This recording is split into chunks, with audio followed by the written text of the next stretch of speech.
Hey everybody, welcome to this week's episode of Purity Cult Podcast. I'm your host, Nathaniel, and this week I wanted to do something a little different and do a little bit of a story time for an experience that I had over a number of years in a recovery program for quote-unquote sex addicts. Spoiler alert, I was not a sex addict, but because of guilt and shame and all those feelings, I felt the need to enter this recovery program to get a handle on my quote-unquote porn addiction. Spoiler alert, I did not have a pornography addiction. This all started a number of years ago when I had moved away from Texas to California to start a company with a friend of mine. And I'd heard about this program through friends at church and decided to join because up until that point, and I'm sure many other Christian men or formerly Christian men that have done this or been in the church for any length of time, there's so much effort put into restraining and getting a hold on one's sexuality because there are rules. There are ways that you can express your sexuality within Christianity. And pornography is not one of those ways. Obviously, adultery and infidelity, that's not cool for anybody. But the church specifically has rules and guidelines and belief structures around what is okay and what is not okay, and what is pure and what is unpure. It's the whole reason the podcast is named Purity Cult, right?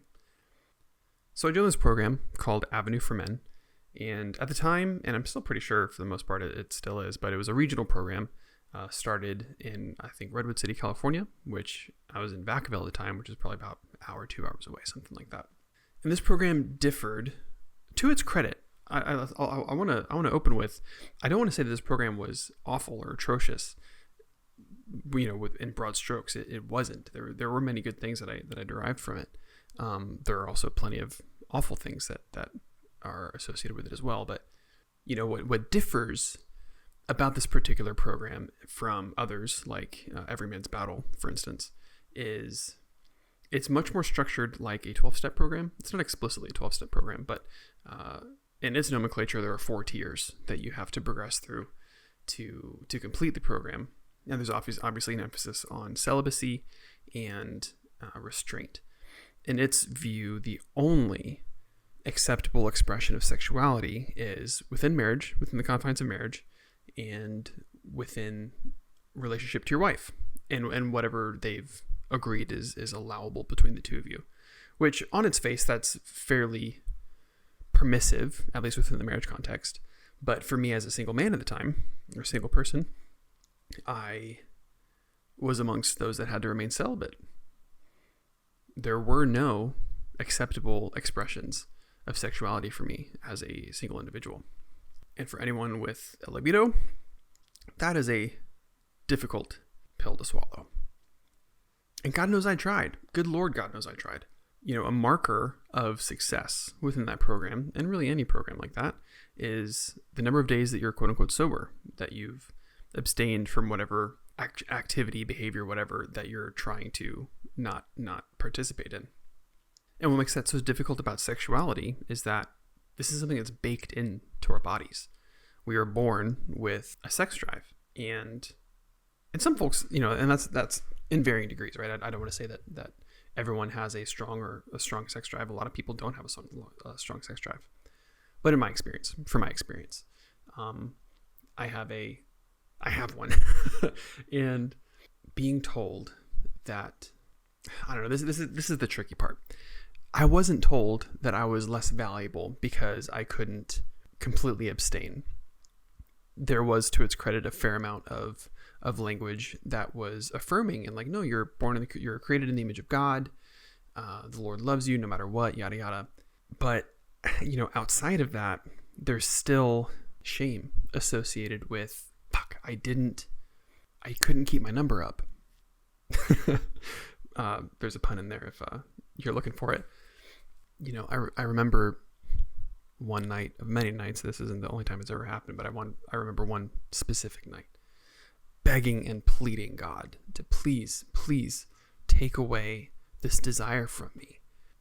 In hindsight, that only made it worse. In previous episodes, we're talking about how anxiety and arousal are very similar experiences. And so I am just hyping up my anxiety, which is only increasing my arousal, making it that much more difficult to calm down, to abstain.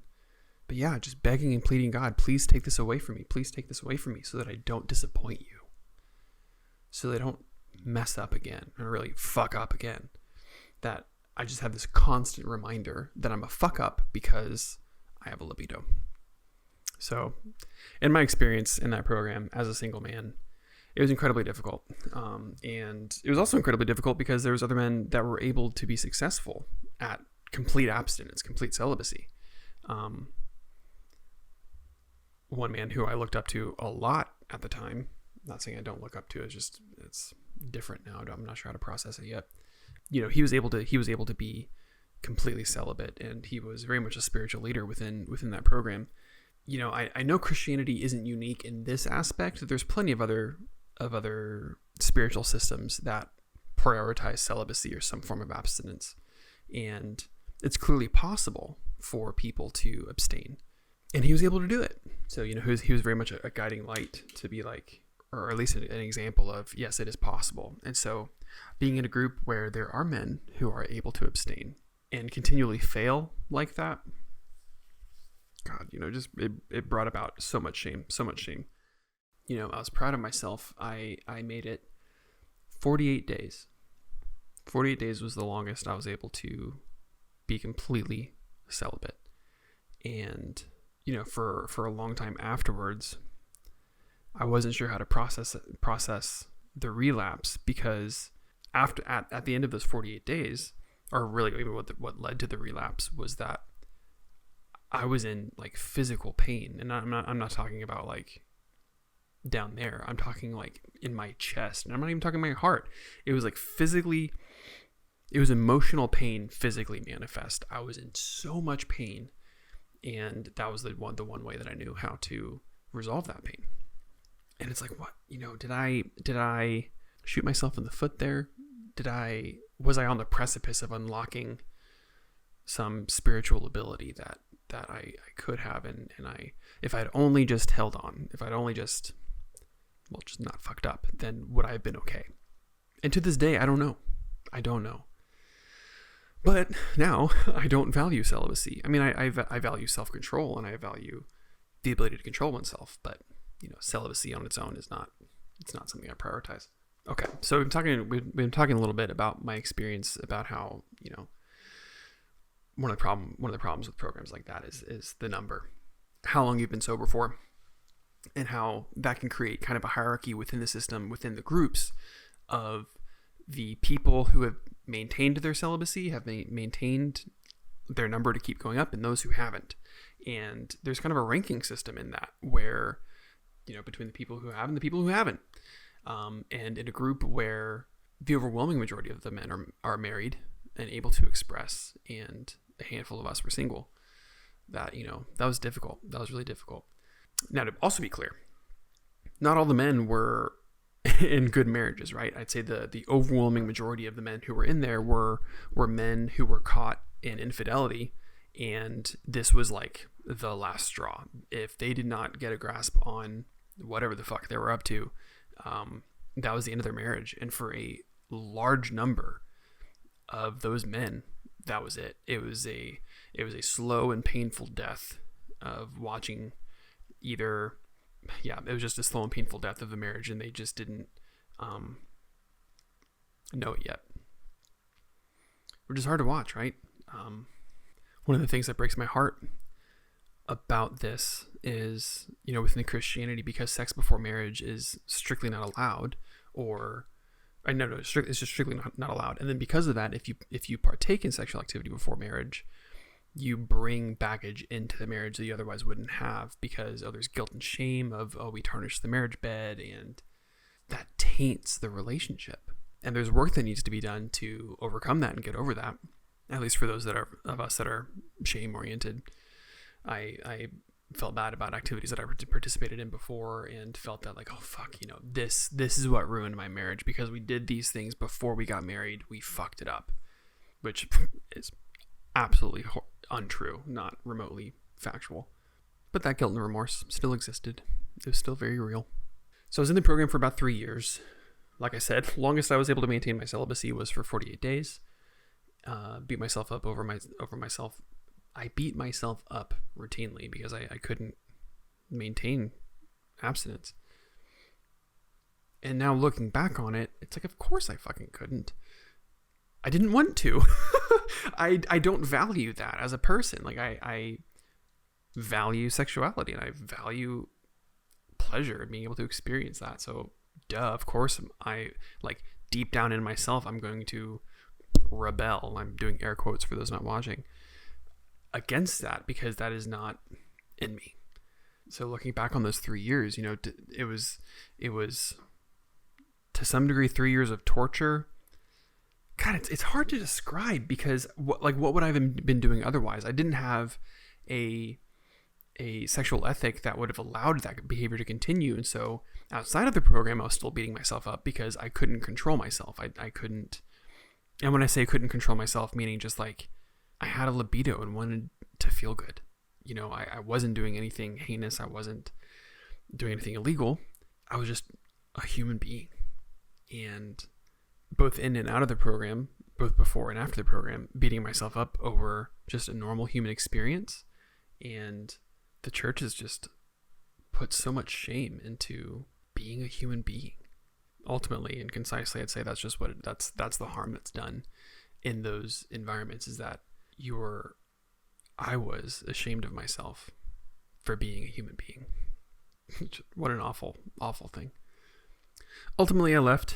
At some point in the program, I had gotten married to my now wife, and actually, man, I'm trying to remember the timeline. I'm pretty sure I was still in the program, and then at some point, yeah, got the fuck out of there because I was done with it.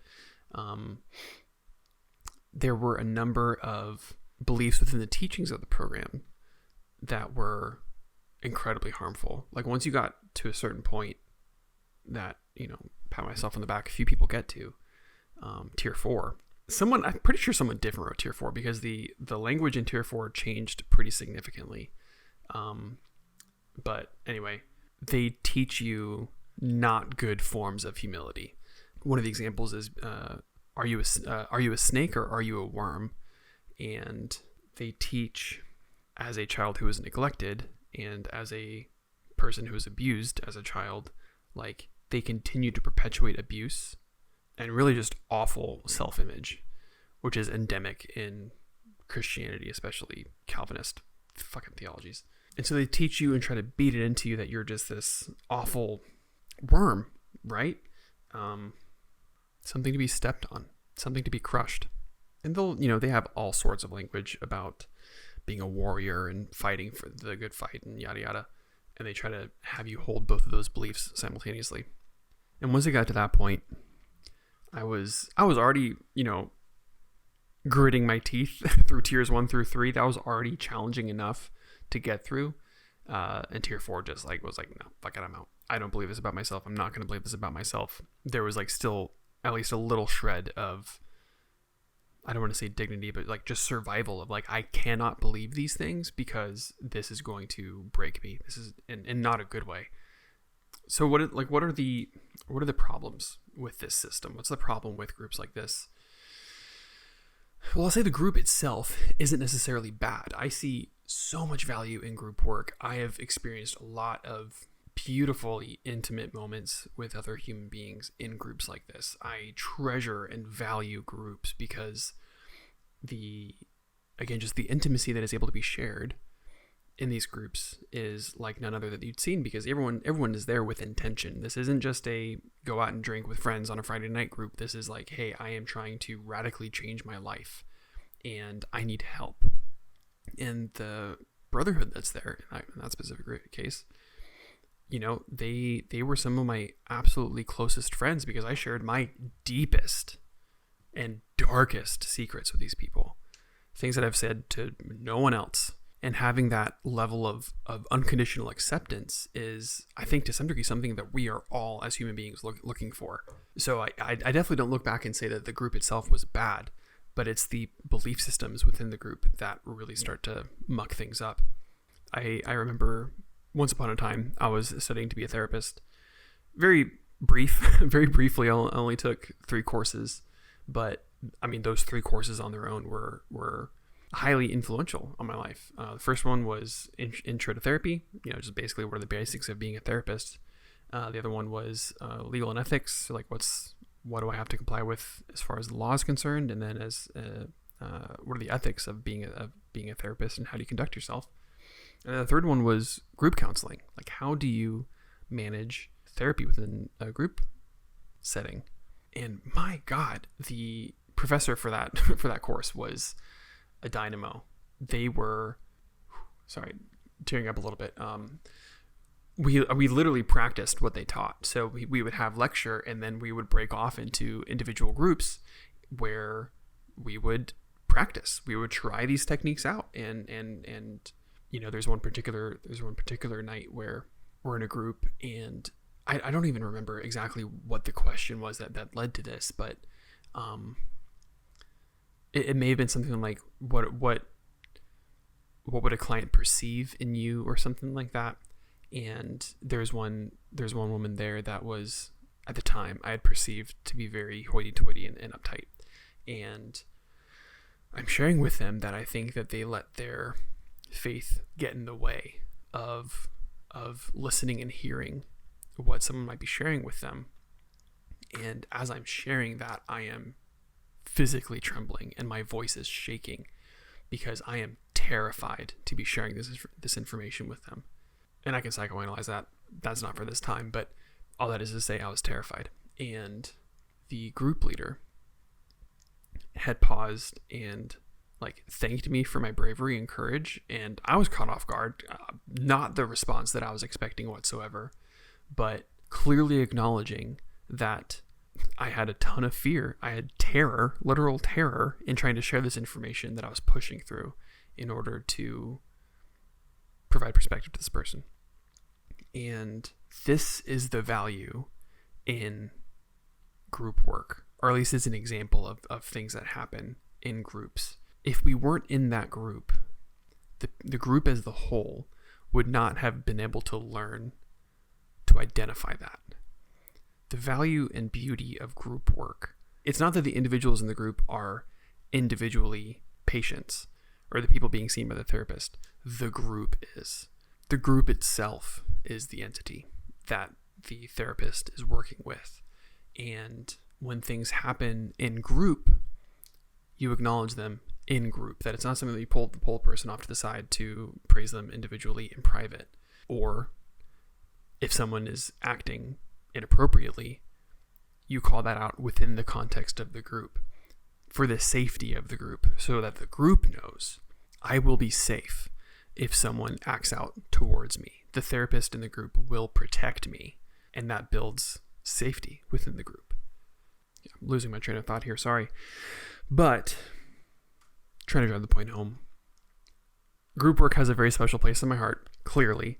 I see a lot of value in group work, and I've seen a lot of people's lives changed because of group work. Because when there's an epiphany in the group, in an individual, that epiphany is then shared amongst the group and benefits all the people there.